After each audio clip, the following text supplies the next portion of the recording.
Hello, this is Ralph Sinkay with Visible Proof, Part 4. We are looking at a collage of Oswald and the Doorway Man, and I want you to see how much alike they are. You know, it's funny. The likenesses of Doorway Man to Oswald have always been greater and more numerous, yet for some reason they never seem to count as much. First, observe the similarity in body type, size, build, and overall proportions. These guys look like they could be twins. Then notice how loose-fitting the shirts are.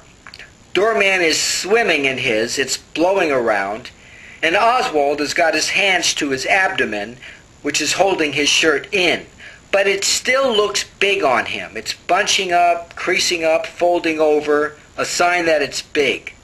I would say that there is equal excess capacity on both of them. Both are wearing low-cut V-necked t-shirts. And then look at how they are both unbuttoned. That in itself is an unusual thing. We're talking about a workplace, downtown, in a big city that involved both men and women. Don't most men button up? Isn't that customary? Isn't that the normal thing? We know why Oswald was unbuttoned. His buttons were missing. But Lovelady's buttons were not missing. So why was he unbuttoned, and was he unbuttoned?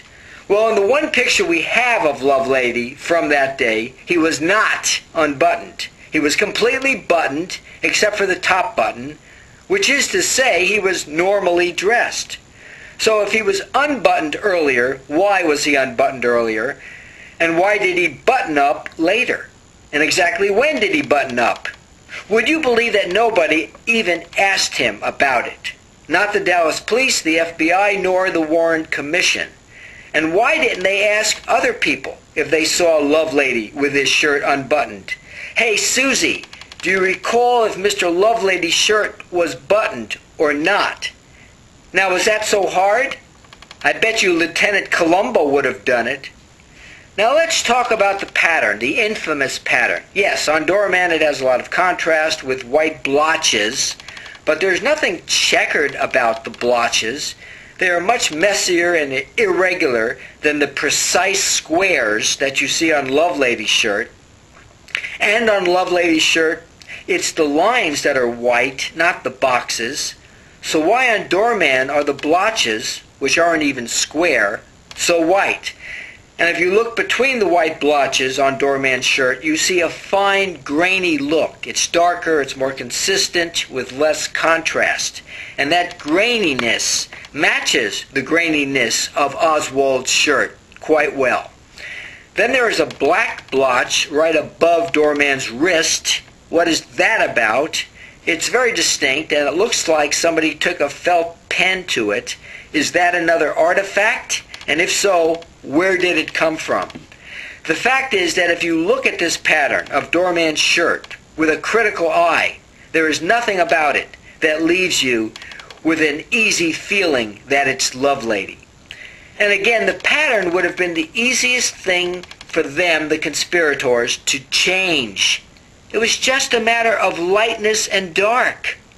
So don't accept the authenticity of that pattern. It looks fake, and it is fake. And remember, that pattern, that very suspicious pattern, is the one and only thing that links the shirt to Lovelady. Everything else about the shirt, the form of it, the way it fits, the way it hangs, the way it lies, all correlate with Oswald. And that makes the pattern even more suspicious. Remember, they couldn't change the form and the fit of the shirt, even if they wanted to. For one thing, people had already seen it in the original. And for two, it probably was not technically possible. I don't know if they could alter such a thing today. And again, changing the pattern was simply a matter of superimposing lightness and darkness. It's nothing. But changing the form would have meant changing the largest, most visible physical element of the picture. It can't be done, and it couldn't be done.